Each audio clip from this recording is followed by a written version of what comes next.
Okay, we are live now. Sorry. Apologies to everybody. Good evening, good afternoon, good morning, from wherever you're joining us from. Sorry for starting 20 minutes or 19 minutes behind schedule. We just needed to sort out some quick technical issues behind the scene.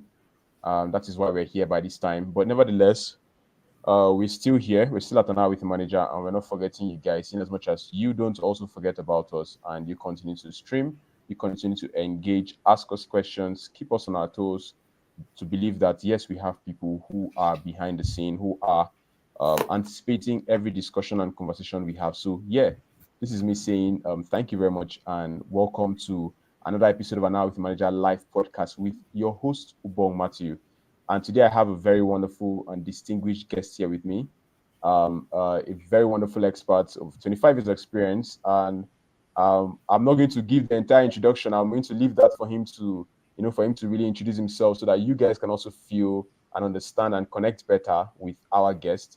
But it's good to have you on the show, Oltesh Tobias. Good evening and welcome to An Hour with Manager podcast. Thank you very much, Matthew. Good evening, good morning, good afternoon. Dear viewers, good to be with you and spend the next few minutes just as we exchange ideas and experiences. Thank you very much.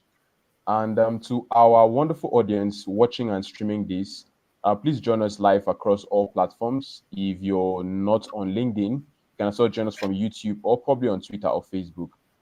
We are spreading this conversation and discussions everywhere. So make sure you find yourself there. Let's learn, connect, and grow together.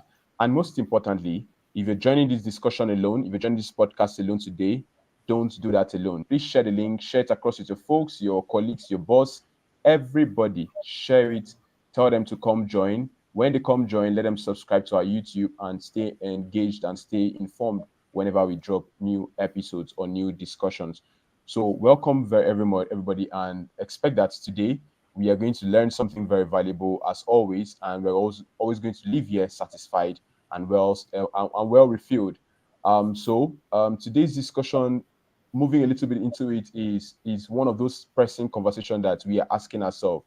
Last week we talked about we talked about the analytical part of the future of work, right? How reports is important to every one of us in businesses, in what we're doing as professionals, how we can take charge of those reports and make informed decisions for our customers, for our team members, and also for the organization at large. And today, we are featuring a very wonderful discussion, which we have had. We've once had this sort of conversation before with one of our guests, Abike, talking about reskilling, right? And today, our guest will walk us through that journey with his over 25 years of experience plus, and tell us how we can learn, grow, and succeed as professionals, as business leaders, as entrepreneurs. We need this backing. We can't do it alone. I haven't done it alone. I haven't been here all alone, sitting here to talk. If it's left for me alone, I'm not sure we're going to host this podcast. That is why we have wonderful people like Oltesh and other guests we've always been hosting. So please stay tuned and let's make the remaining minutes a very wonderful one. But before we get straight into that conversation, I would like our guest to introduce himself and tell us more about himself and what he has been doing for the past 25 years. And 25 years is professionally. I would say before 25 years, I think that's the most interesting part. So yeah, the ones that don't really make it to the ground or don't really make it online, these are those interesting conversations that would also motivate and help our audience connect it to better. Welcome, Oltesh, please. You have the floor. Thank you, Matthew. When you ask me to talk about myself, be it before 25 years or after, there's quite a bit that I've done in life. But because today we're talking about learning and professional, maybe I'll stay within that angle. But just to give you a bit of a background, I was born and bred in Arusha. It's a town which is in Tanzania. It's like 120 kilometers from the summit of Africa, which is Mount Kilimanjaro. So that's where I was born and bred. Got my education in Tanzania. But I also had an opportunity to study outside the country in the UK. And I did work for the Central Bank of Tanzania, the East African Community, and currently the African Development Bank. Now, what do I do? I'm in the supply chain, space. This is procurement of goods, services, works. and also consultancy services. So this is what I've been doing, for the past, 25 years. But beyond, the work that puts bread on the table, I do actually enjoy coaching, mentoring, but also learning, from others. And that is what has really kept me on the ground, even on the work that I do. Because after 5 or 6, when you knock off from work, what you do after these hours or your working hours makes a big difference into what you do when you get back to work the following day. And I do a bit of community work. I'm also into leadership and communication. I'm a member of Toastmasters. I'm a certified coach, but I've also done, several other trainings that have really kept me, afloat professionally, at home, and in the community around me. So that is a snippet of who I am. And maybe as we continue engaging, I'll say a little bit more about, some areas that I did not mention during the introduction. Back to you, Matthew. All right, thank you very much. When you mentioned Toastmasters, I remembered one of our guests, Lalindra, and I forgot the other name, who is also a Toastmaster, and the amazing work you guys are doing there. So I want to just say shout out to that. And talking about your background and what you've done the past 25 years, I think there's one thing that's been spot on, which also tallies to our discussion today, talking about learning. At least you've mentioned learning more than 2 or 3 times in when you introduce yourself.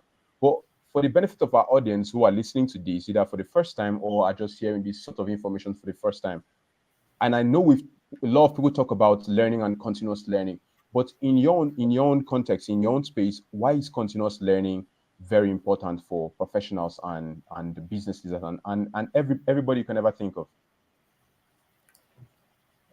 Let me just say this, Matthew, and also dear listeners, before we even go into continuous learning, I always look at education as a foundation. And for you to do whatever it is that you want to do in life, you really need to have a very strong foundation in terms of education, because everything else that you do after that will depend on how you started. So I went through the normal education system, and that is actually where and who I am today kind of made a difference. Because I was born, we were farmers, predominantly farmers, and we had a few, cows here and there.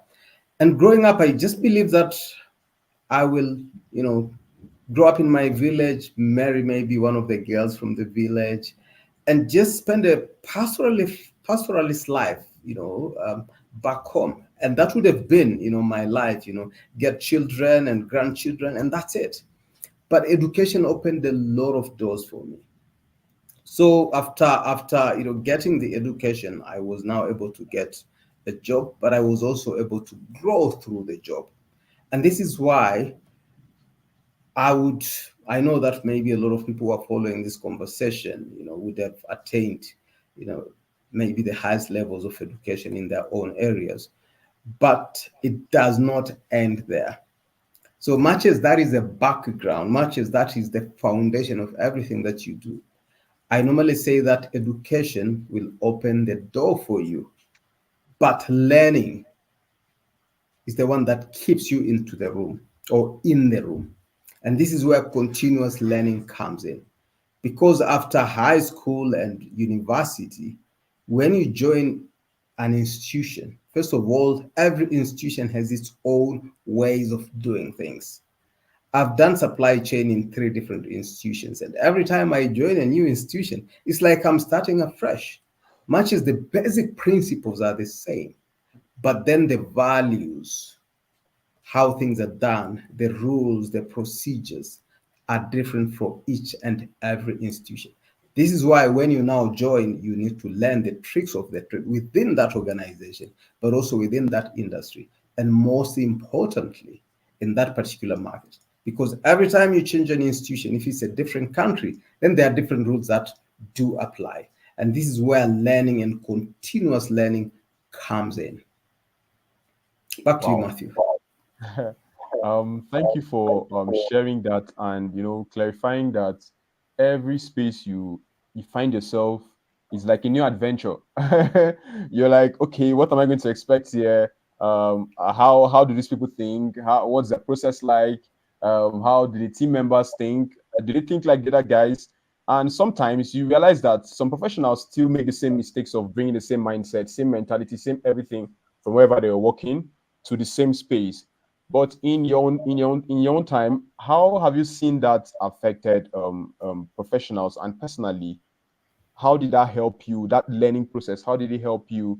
Balance up by understanding that when you find yourself in a new space, you have to think like them. Like they say, if you're in Rome, you act like a Roman, right? So for you to be able to blend, how did it help you? And what was the experience you can share with our audience today?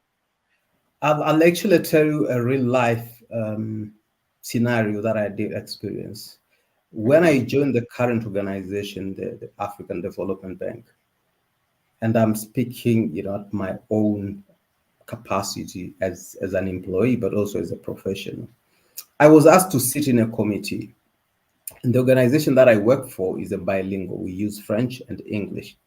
Now imagine, Matthew, you get invited, to a meeting and you're asked to take, long-term responsibility of performing secretarial work, meaning sitting in as a secretary, taking minutes, organizing everything.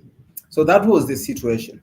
Now I got into this meeting and the chair opens the meeting and then invites members to introduce themselves, and that went very well. And then the meeting starts. And the first member who spoke in French.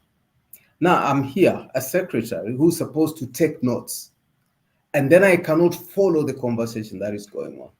And I say, excuse me, chair, can you please ask, I'll just give you a name, Monsieur Dupont, to speak in English so that I can follow and therefore being able to Yeah. take the notes. And the chair says, Oltesh, sorry, this is a bilingual institution. And then the meeting continues. So what do you do in a situation like that? And you're expected to Wow. produce a report. Wow. How So did you I do had a that? choice to swim. I had a choice to swim or to sink. So I had to learn French.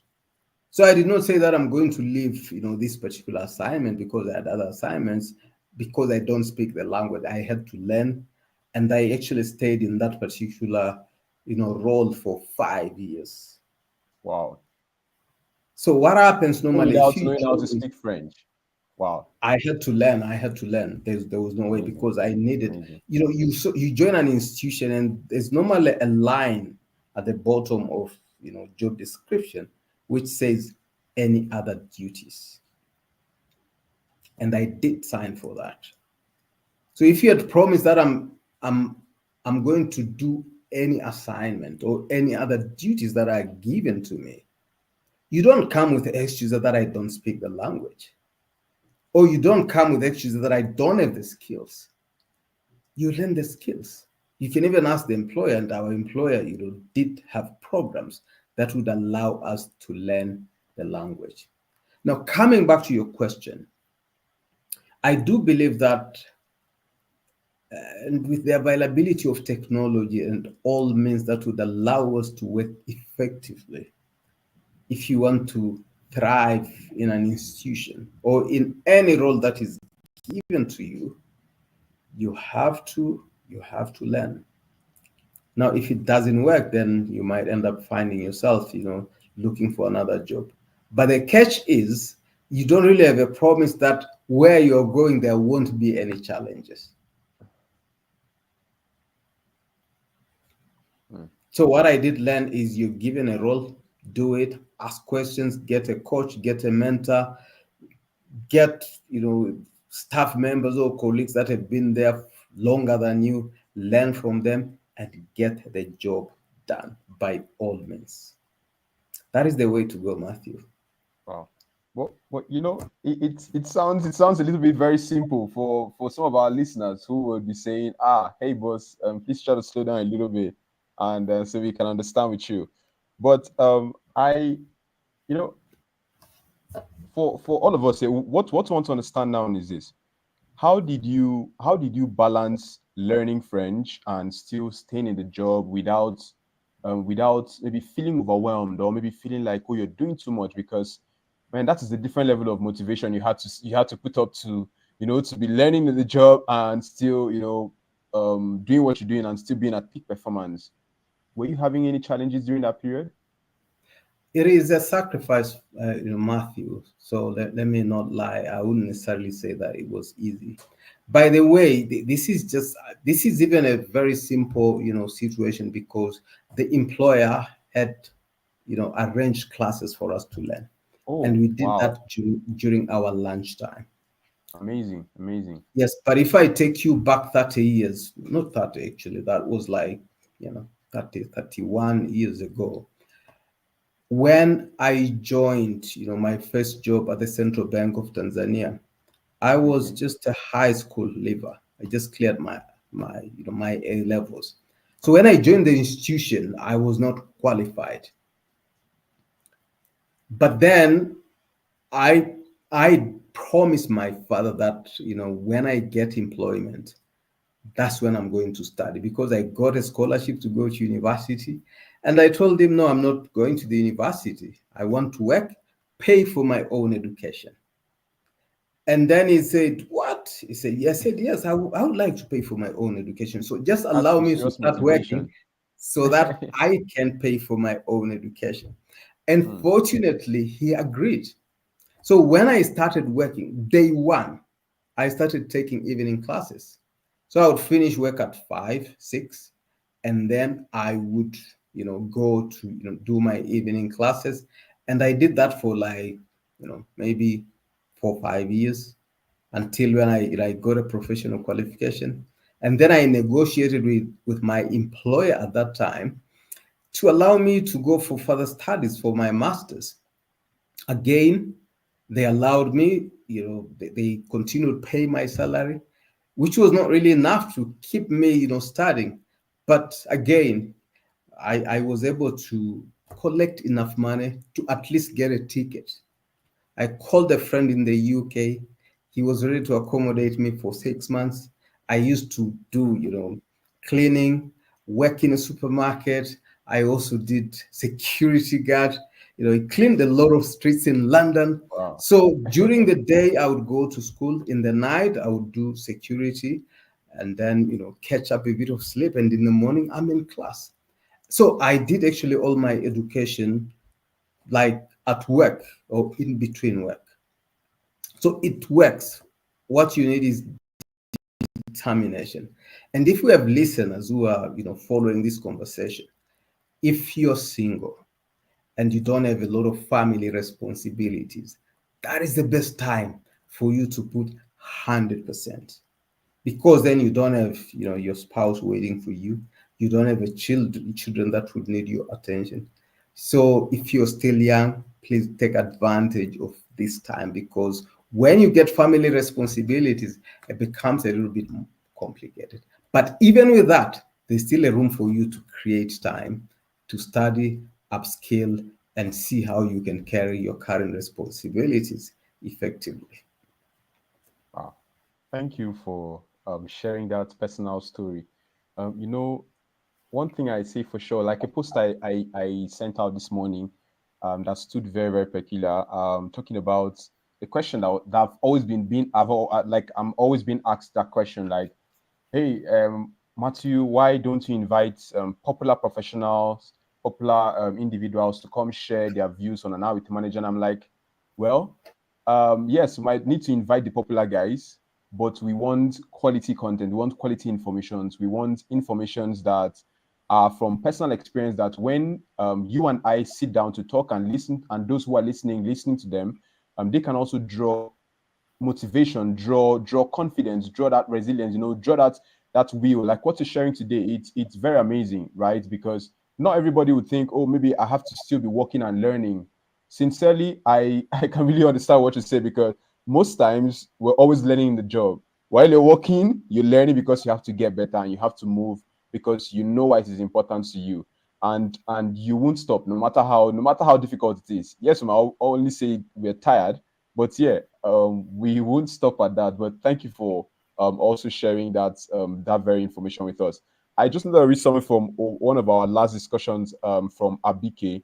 So her closeout statement was, um, a lot of a lot is changing every day globally, and if you don't learn, you will be left behind. You are not learning for your organization or manager, you are learning to be able to add value. I just had to read through that. I don't know if you also connect with that. Yeah, if you have anything like to share with that.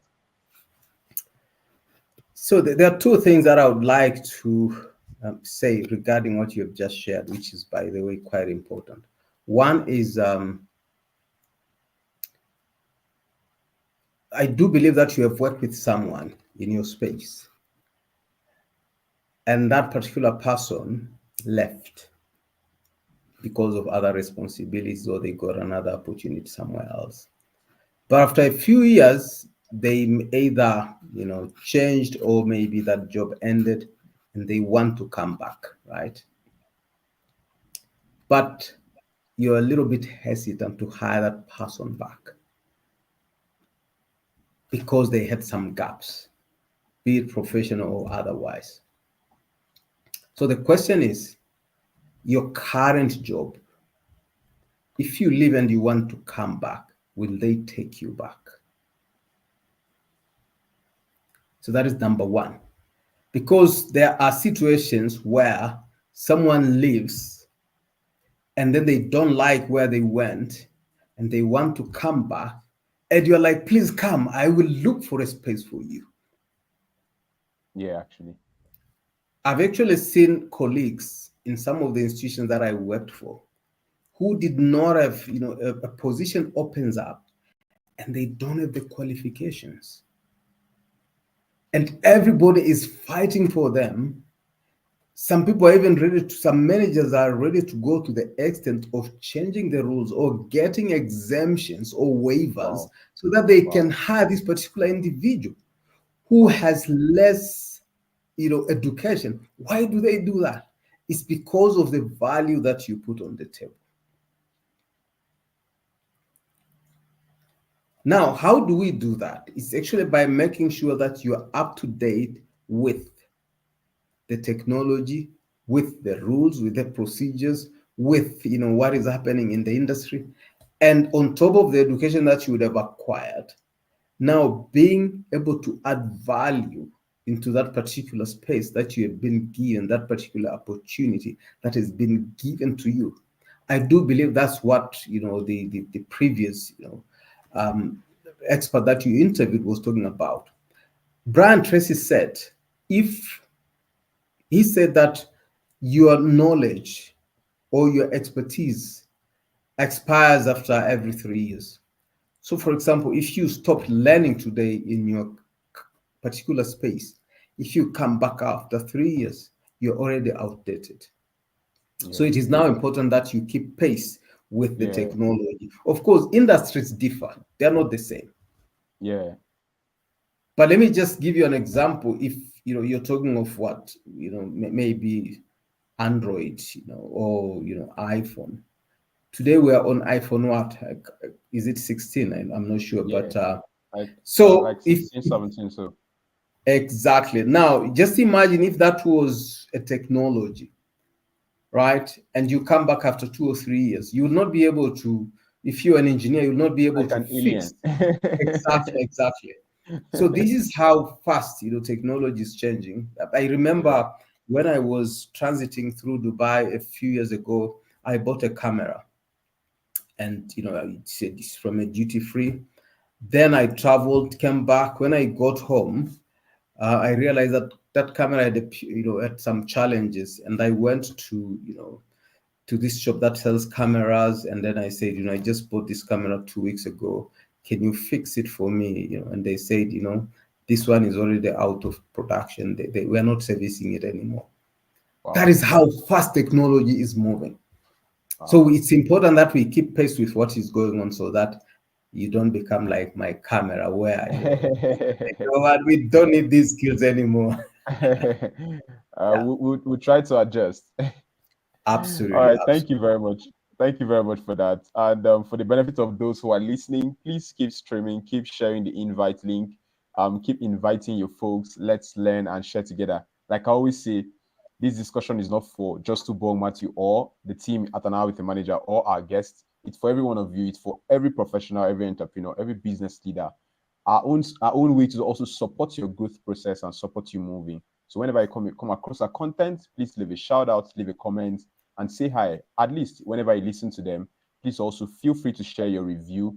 And if you have any question while we're on the live discussions, feel free to send in your questions, and I'll definitely share it here with our guests. And also, we have a community, so you can also further other conversations there. Um, we also have some comments here from the comment box. Shout out to Joy Eki. She's saying we improve from the experience of others, and that is true. Thank you for joining us. And Justina Akwan, one of our guests too, she's saying, okay, oh, I'm waiting for you to start. Oh, we've already started already. So yeah, shout out to you joining us already. So yeah, thank you for that. So moving forward to other points which we had for this conversation today, talking about upskilling, and also we'll be talking about we'll ask the question: is relearning important for professionals, and also understanding in-depth lateral learning and relevant soft skills? So we'll just touch point each of them individually and see how to do justice to that. So yeah, quick question there from that. It's managers often wonder how to support their teams, which is very common, which is very rampant here today. Um, in building these skills, what are some ways they can, encourage and guide their teams in the right direction for them to, to learn? Like you were able to support yourself. How do you think you can also share this transferable knowledge for other managers to also learn and support their team to grow and get better at whatever they're doing?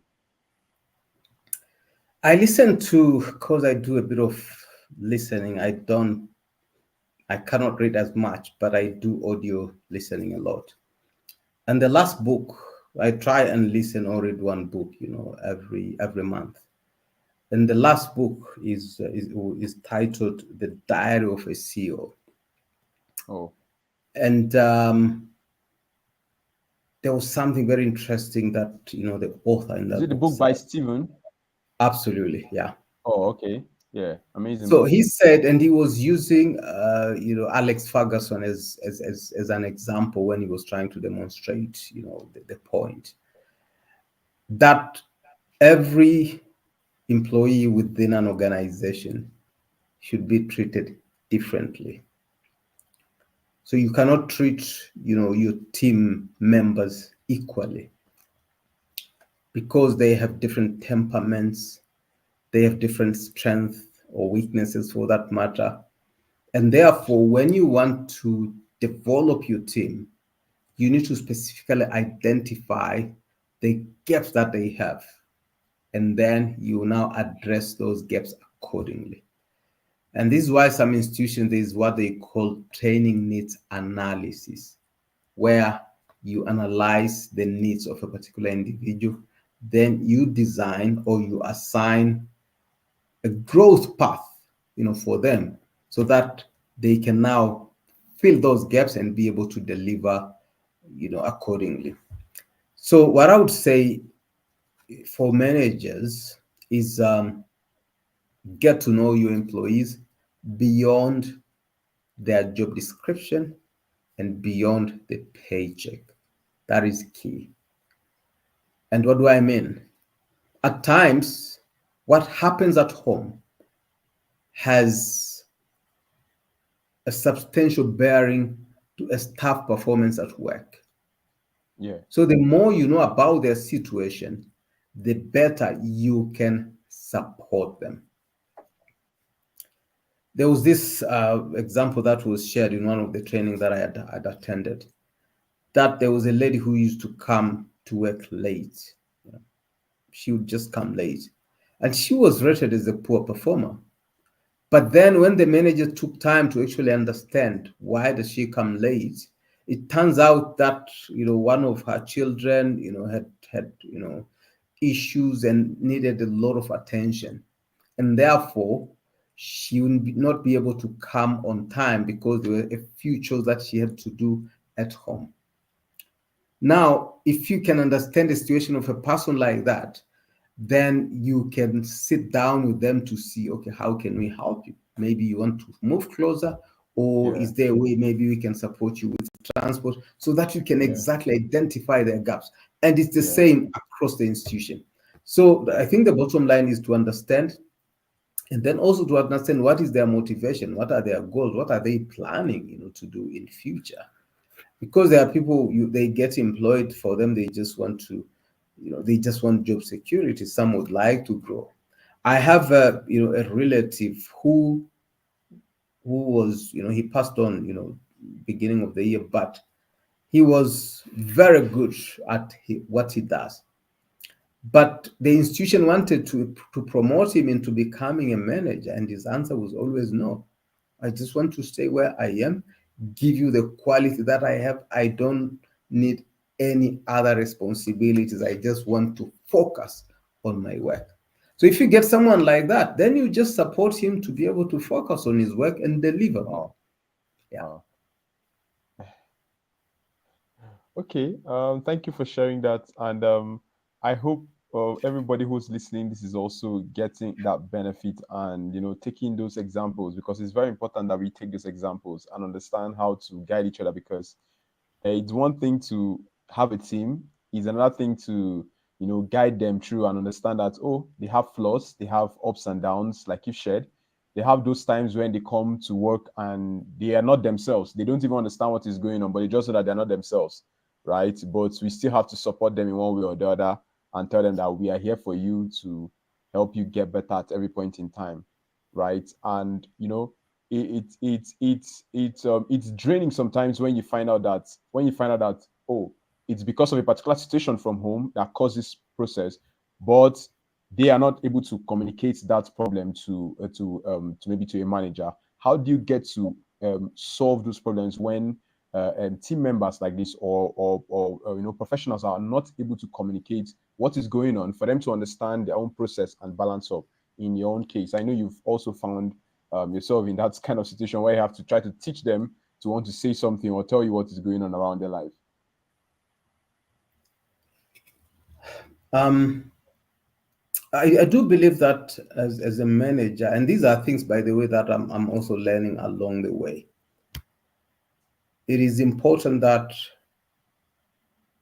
you set the boundaries, but you also share with your team what I would call non-negotiables. But you also keep what I would say I wouldn't say an open door policy, because when you talk about an open door policy, you can actually go see your boss, the door is open, but the secretary will not allow you to go in. So let's say an open ear policy, where you now welcome your underlings or your subordinates to be able to listen, for you to be able to listen to them, and maybe them sharing some of the ideas. And by the way, Matthew, it's not only about their performance, it's also about you learning from them. Because being a manager does not mean that you know everything. In Yeah, fact, of as a course. manager, you're not really there to do things, but you're there to support people do what they do best. So Exactly. someone said you need to outsource your weaknesses. So your team should actually be able to complement your weaknesses. Now, how do they complement your weaknesses? Is also for you to be vulnerable, and them to know that this is your area of strength. This is how you can support them. This is how you can just get things moving so that they can deliver a little bit better. So if you ask me, my own experience is you should be there to take the blame when those that are reporting to you don't do things right. And you're also there to make sure that when things are done properly, then those that report to you, or those that would have done the job, take the credit. So leadership is not an easy thing. It's about you taking the blame, but it's also about you now facilitating the team that you lead to do the job right. Now, if I was just to address specifically to your question, is really to ensure that the lines of communication, the two-way lines of communication are Yeah. open. Yeah. And the second one is if you identify a weakness or maybe areas of improvement, sometimes you also need to really lower, not lower yourself, but to be humble enough to actually say, team, can we actually sit together and learn about this, this skill? And you're also part of that team. And then you're learning. So you're not necessarily, teaching them, but you're learning together. And in the process, they would also feel that, what, we are part of this together. So these are just some of the things, that, one needs to consider. And, I do believe that it makes a big difference. Hmm. Thank you for that. And I really like the what do you call it, the concept of open ear policy, not open door policy, right? It makes conversation a lot more easier, and it makes process simpler. When you have to always wait till the secretary permits you, you might find people forget those important things they wanted to share with you. And sometimes some very interesting employees or team members can always help you, share inspirations that can help the company move from the next level to the next level. And when you put up the open ear policy, most importantly, you will always have access to such team members and spot them directly, not the ones where someone told you. This one is like, oh, you had a one-on-one encounter and you're like, well, okay, you just observe it and then you keep moving. So yeah, thank you for sharing that. And we're looking forward to also having our listeners, learn proper communication to see how to make that work, because we cannot do this all alone. We're always going to be learning as we move on. Just remembered something during our just launched magazine. 6 weeks into, we just completed a 6 weeks process, and we had like I think almost 2 months to the magazine launch, or maybe 1 month and 2 weeks. That's 6 weeks to the magazine launch. And I must say, we've not done this before, and we really didn't know what we were about to do, but we knew what to launch a magazine. So I shared with my team, told them, hey, that what is happening is that we've said we're going to do this, and we're not going to stop. We don't know how we're going to get it done, but the most important thing is that we're going to get it done. We picked up the right people, just started picking up, people who are more experienced, like professionals, an editor and a designer.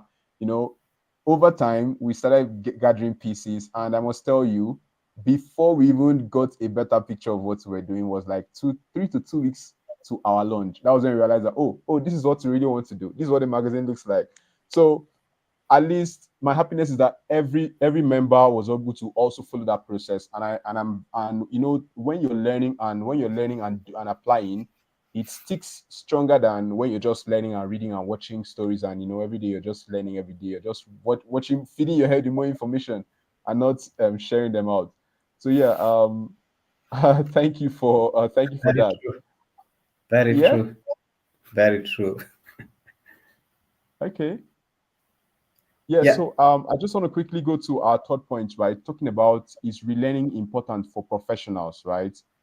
And I know you've also experienced this in your own space, right? But why is that important? Why is it something that we also have to look at? And instead of saying, I have gotten this number of years of experience, I don't need to learn again. I just need to keep moving. And if I'm learning, I should only learn something that is going to take me to the next level. I should forget about what I learned yesterday, those basics. But why is it important to always relearn these basics and other things I need to do to move forward? Um, so you're talking about relearning. I just want to Yes. specifically, Is because I think this is, relearning important for professionals? Yes, that's what I'm talking about. yeah, right. So I'll give you an example, Matthew. And I'm going back to 1991 when Wow. I got involved, when I Let's got take it. involved. Let's journey back to history lane. Okay. And that time we used to have what we call manual typewriters. Manual typewriters, right? Okay. So you have a typewriter that does not use any source of power. It uses, your, so you type, hit the keys, and then, that thing keeps moving, and then it Yeah, gets to the end, and then you push it to the side, and then you yeah, start again, right? It's just like exactly when you type on your computer, right? Then when the letters, get to the end, you get to the end of the line, then you take the next line. Now, we used to do that manually. And then we got what we call electric typewriters, right? Where at least now, you can plug in. And then we came with, and the next one was electronic typewriters. And then from there, we kind of now get into computers and everything. Now, I remember there was a company that used to service those manual typewriters. And somehow they could also service electric typewriters. But when you now transitioned into electronic typewriters and computers, they were out of business completely. They closed shop. And there are a lot of examples, like this. When cars were introduced, back in the days, horses were the most popular mean of transport. And people, there were some factories that used to make whips, for the horses. Now, introduction of the cars, again, that business of making those whips, kind of got extinct. And there are several. Now, it's exactly the same even for us, that if you're okay, not learning the new skills, and if you're not moving with the pace of the technology that is being introduced, you risk losing basically your job. I remember working for the Central Bank of Tanzania several years ago. Then the governor, the director of IT, and then who became governor, said, "Okay, we're introducing this new technology. So you either take it. If you're not, we will make arrangement for you to, look for another opportunity somewhere else." So that is actually how serious it can become. Now, it might not probably go to the extent of you losing your job. But okay, remember, now, if you're not performing your job well, an opportunity shows up, and then you're not fit for that opportunity. So my encouragement is, when an opportunity shows up, it is too late for you to prepare. So you better prepare, so that when that opportunity comes, then we get what we call luck. Luck is when an opportunity meets with preparation. preparedness. Yeah. Yeah, preparedness. Yeah, thank you for that. Yeah. So we'll keep to that. Luck is when opportunity meets preparedness. Yeah. I know that's a very amazing quote that always sticks to mind. And yeah, I'm hoping that we can always get to learn, whether we have a reason to learn, but we know that that thing is important, right? Because I think, like you shared, when you keep an open mind, you find yourself exploring different possibilities, because from learning one thing, it can push you to do more. Most especially when you're learning and put it into practice, you explore and keep exploring, and it keeps taking you to more and more interesting space. But while you were sharing your insights as per relearning, we got a question here directly from my DM. I'm saying, what kinds of shifts or changes in the business world do you think really require professionals to embrace a relearning mindset? But let me say that it really depends on the industry. Okay. But I would say that there are some skills that will help you regardless of the industry. Communication, I'm talking about public speaking. I'm talking about being able to, to stand, in front of an audience and share your message, because leadership is about influence. But influence is about communication. And communication is about getting your message, not really by to communicate, but to connect with the audience. So you can see that. Now, if you can communicate effectively, right, it's a great skill to have. What I've actually discovered, after several years of trying a few things, When you have that basic qualification, be it a first degree, a master's, a PhD, or a professional qualification, what I've noted is that qualification would only allow you to get the job. After that, everything else matters. What do I mean? You would be an excellent, you might have had A's, back in the university. But here now people are looking at how do you communicate, your relationships. Are you a team player? Can you deliver within deadlines? Can you deliver quality work? Can you, emotionally connect with people, right? So you realize that no one is talking about your professionalism anymore. I'm not saying it is not important, because we did speak that it is a foundation. But when that foundation is laid, right, we don't care about it anymore. We now start looking at other skills that would allow you to, you know, to, to deliver the work. Report writing, for example, being able to produce a report that represents a discussion that had happened, ability to build, write a business case that can raise resources, that can, engage with the board and maybe get them to introduce a new policy that would change the trajectory of the organization. These are some of the skills that employers are looking for after you have been hired. So I think you did talk about going sideways. That is key. So some of the things that I've done, I've besides the procurement, I did take a lot of communication, skills. Yeah. I've done report writing. I've done Yeah. coaching. I've done mentoring. I've done facilities management because I did believe that it would help me. I did negotiation. I did, they call it, strategic execution on how to be able to deliver your work effectively. I've done business English on how to actually communicate effectively in a language that can deliver the message in a kind of a corporate environment. So I've done a lot of those, and they do actually take a bit of time, but you realize that your professionalism now kind of gets to another level because you have support of these other tools for you to be able to carry out your work in your particular space. Mm. You know, um, you just mentioned something that leads us to our next point of discussion here, which is you mentioning the numerous skills and experience you had to gather up that's taking you up to where you are, right? So talking about lateral learning. In brief, before we go in depth into that, please can you share with our audience what lateral learning is? So lateral learning is really, well, there's that, vertical learning where, you start with your primary school and then high school, and in primary, secondary, high school, you have your first degree, your master's, your PhD. So you're kind of going up, right?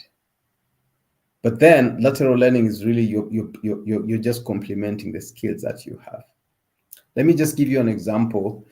Um, you've been hired as an engineer or as a project manager, maybe from your engineering background.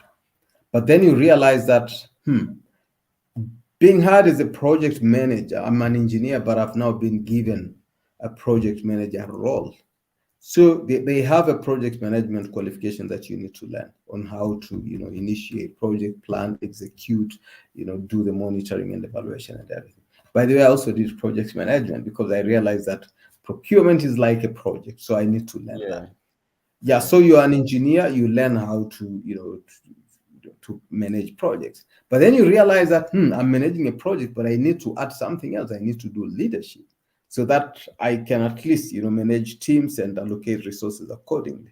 And then you realize that, okay, I can manage a project, I can lead people, but maybe I need a little bit of negotiation skills. Because now as a manager, and the project manager, you need now to start negotiating those big contracts. And then you get that and you realize that, I think there's a bit of a gap.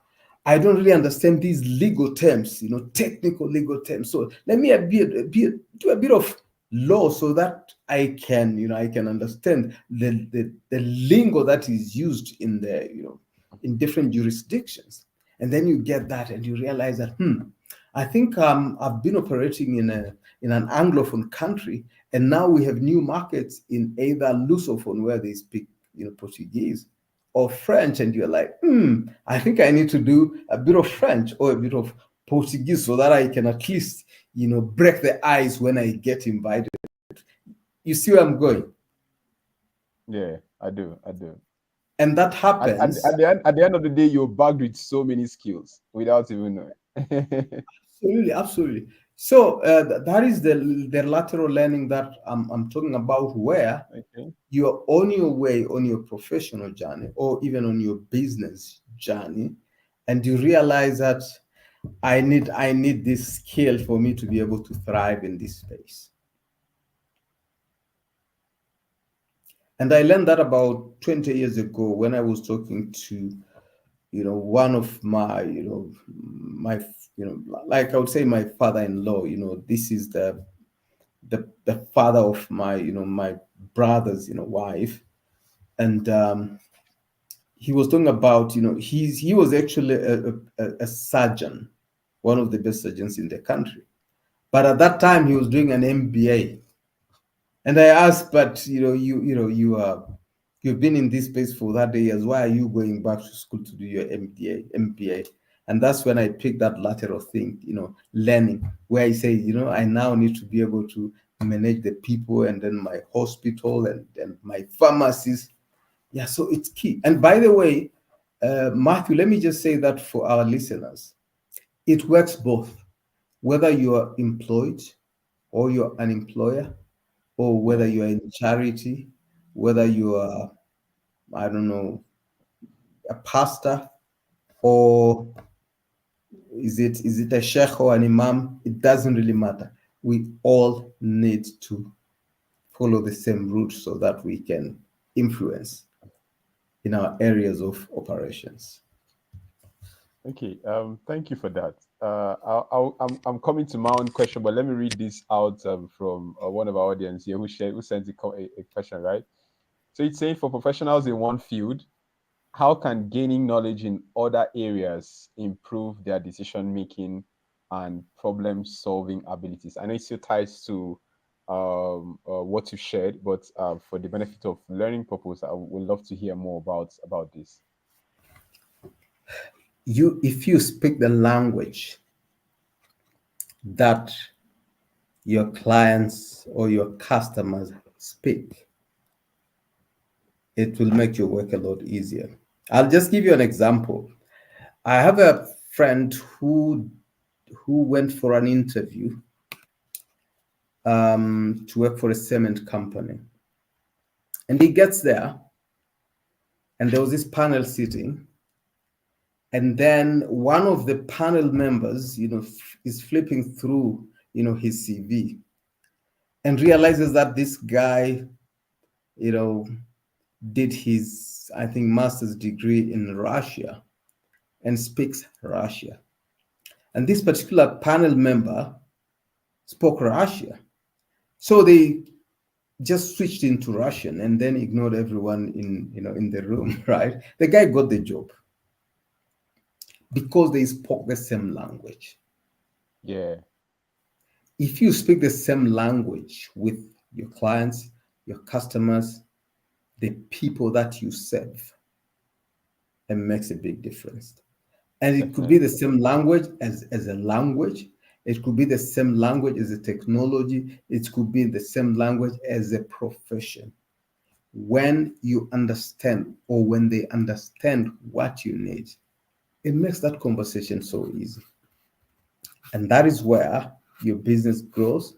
That is where your opportunity to stay and to grow, get promoted, get an opportunity to make a difference. That is where it comes in.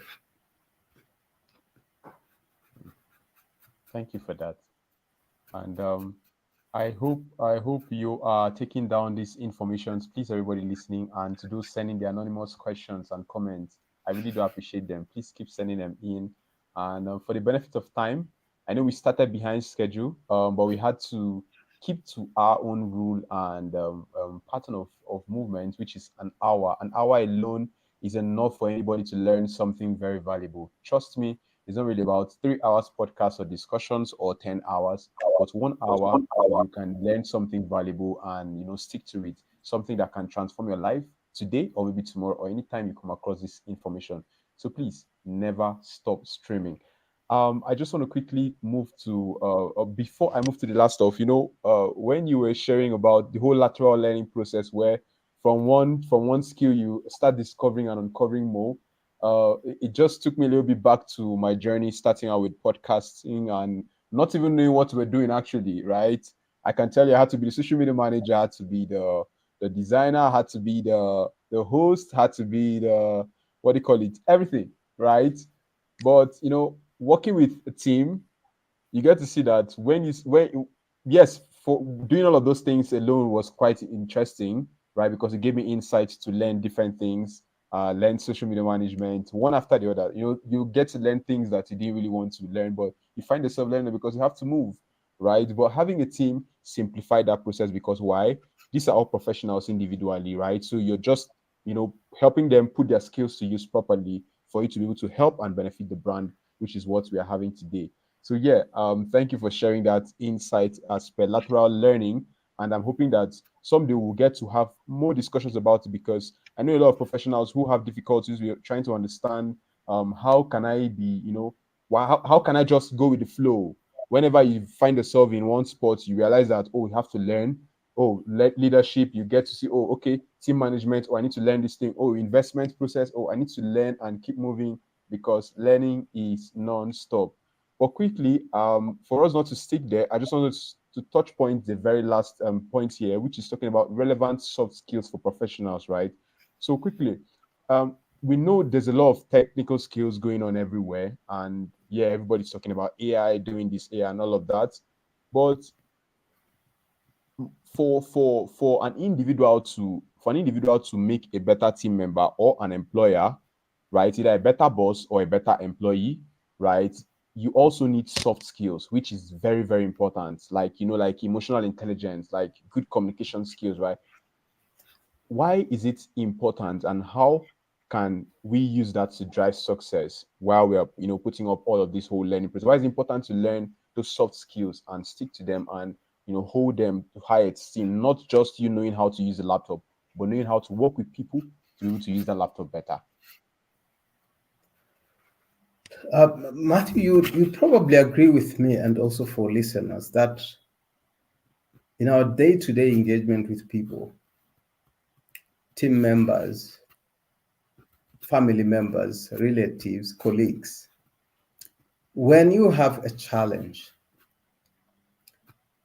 there are people that you can easily call at midnight and say, I need help. Sure. That's And they valid. will show up. And they will show up. Right. Yeah. Even among, if you have siblings, there are seven of us, for example, in my family. If I have a challenge, I can actually talk to any of them. But my decision to pick who do I approach on this problem Yeah. is influenced by certain So many considerations. things. Yeah. Exactly. At work is exactly the same. Okay. Now, people would actually like to work with someone who is easy to work with, someone who's reliable, someone who keeps their promises, someone who's dependable, but most importantly, someone who would actually produce quality work. I have noted that the major source of conflict and misunderstanding, not only in a work environment, by the way, even in a business environment, is when you don't get the quality of work that you paid for, or when you don't get the product or the value or the utility that you expected from the value that you have paid.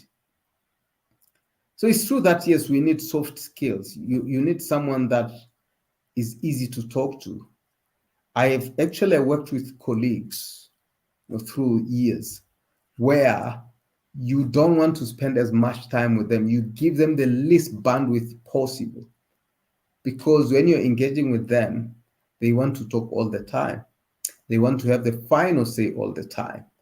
They don't allow you to, to share your ideas. And that, by the way, include colleagues and bosses, where someone would call you and say, okay, Matthew, can you come? What do you think on A, B, and C? Now you just say two words, and then the next thing is they have hijacked the conversation, and they would never hear from you.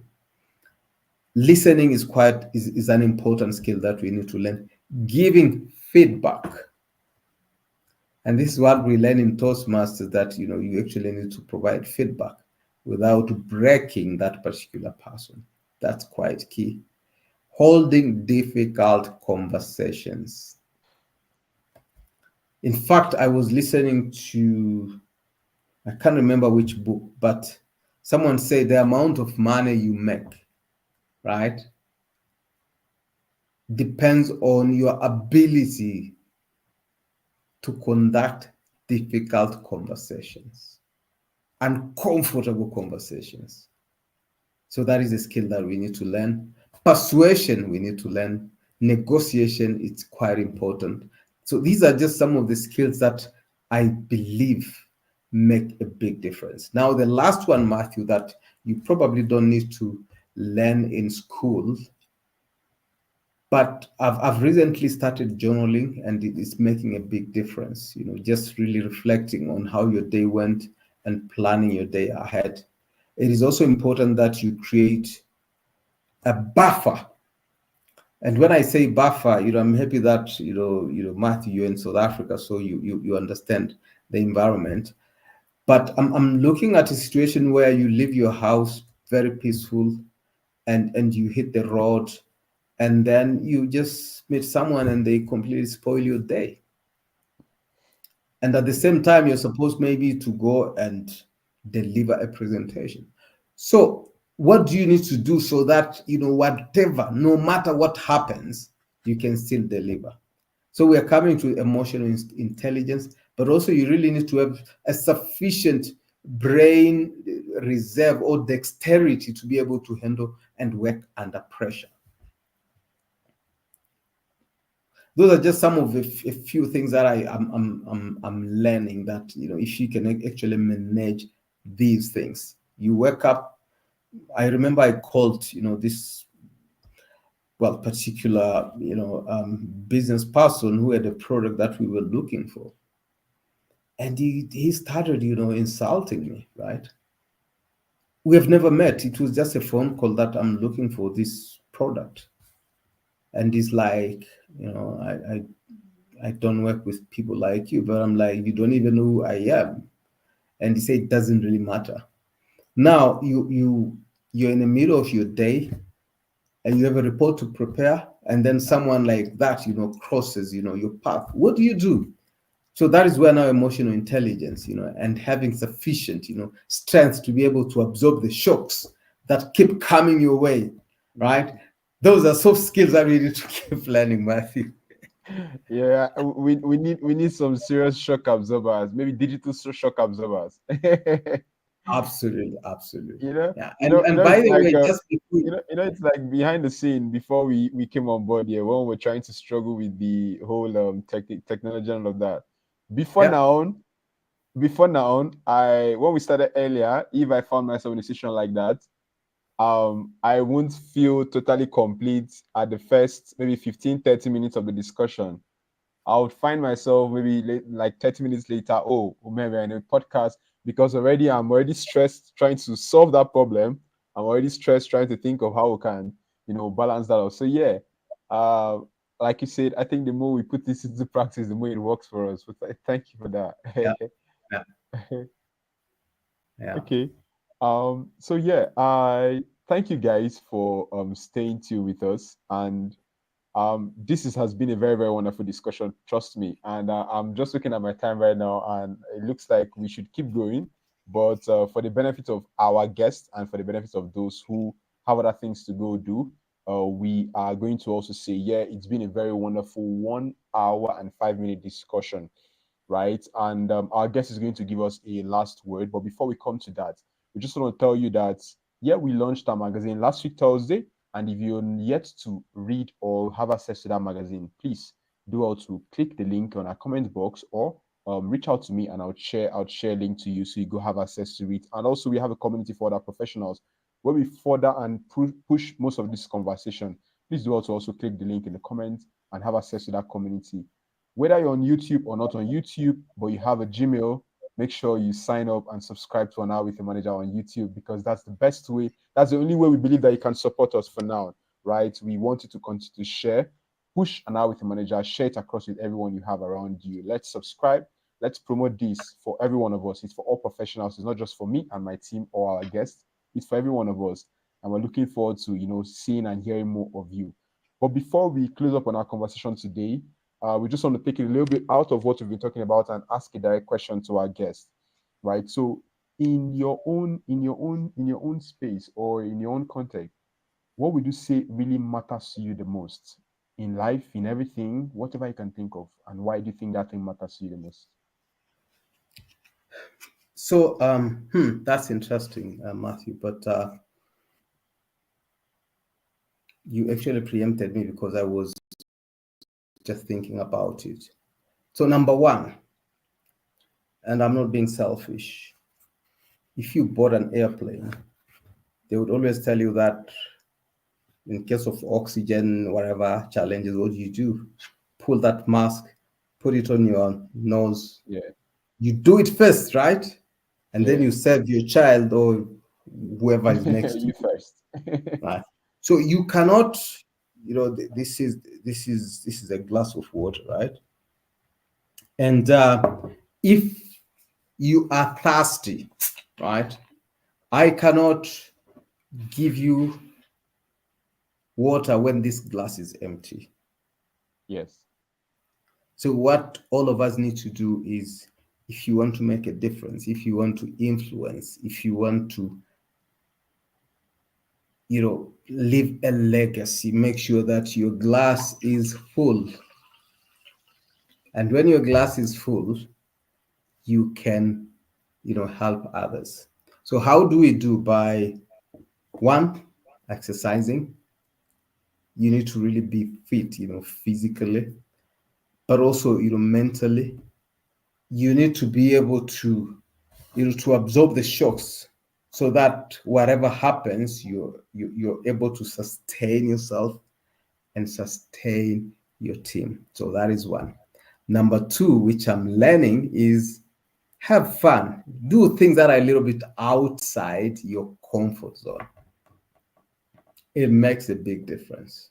I'm thinking of doing skydiving, despite that fact that my wife is not supporting that idea. Um, I'm also trying to Maybe you try practice. some. You try some someday.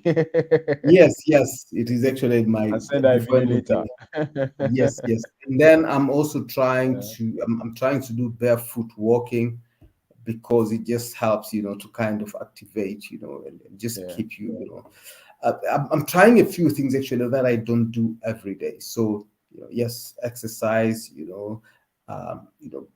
a little bit adventurous, have fun, but most importantly, do things that are not necessarily within your day-to-day kind of activities.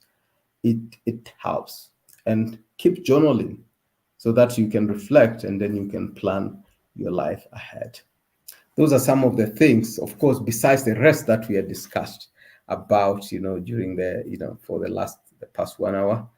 But all in all, it was really awesome, spending time with you, Matthew, and the rest of the audience. And let's keep growing, let's keep learning, let's keep sharing, because my daughter once told me that, sharing is caring, and that's very true. thank you for that.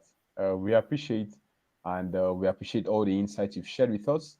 And we believe that those listening and those who stream this later would also draw value and benefits from this very discussion, and also put it to practice. Most importantly, is one thing to listen. Is another thing to put it into practice. That is what we are all about. Don't just listen and say, oh, yeah, I watched an hour with the manager podcast. Say, yeah, you were looking all fine. No. What did you learn? So that while they watch this, they can always share with us what they learned and how it impacted their life, because we are here to help you solve and navigate those professional problems and issues. If you're not able to, put those mission or put those goal down, then we are not here. Then what are we here for? Right. So please always do well to share those reviews, share those feedback with us. Let's know how these discussions are impacting you. And if you have a special topic you want us to maybe feature, or a guest you have for us to feature, please feel free to get to my DM or maybe to an hour with manager email, and we'll respond to you and follow up and see how we can get that guest on board. But in all, thank you very much, Oltesh, for spending the past 1 hour plus, and even if we had to extend our time to share those in-depth insight and knowledge with our audience. And to everybody who's listening to this today, we say a very big thank you to you, and we really appreciate you staying patient with us for the past 1 hour plus, despite the time we started. And we're always here every Thursday of the week by 8 p.m. GMT to always share knowledge with you. Please don't forget to join our newsletter. Don't forget to subscribe to our channels on YouTube and other platforms, and stream us on any of your podcast platforms: Spotify, Apple, Deezer, AudioMac, or wherever you can ever think of, right? Because we always clean up these copies and make them available for you to listen in audio or video format. So please, guys, I'm your host always, Ubog Matthew, and I'll be here for as long as possible, and we'll continue to share you valuable information and insight as much as possible. Thank you very much, Oltesh, for today, and we'll look forward to further discussions. Probably we'll need to plan a day and talk about lateral, the whole lateral process, and learn more, because it's something we need to teach our listeners, right? And I'm looking forward to something like that. Yeah. Thank you very much for today, and thank you very much to everybody. Thank you, Matthew, and all the best. All right. Thank you very much. Good night, good evening, and good morning, everybody, from wherever you're joining us from. Bye. Thank you. Bye bye.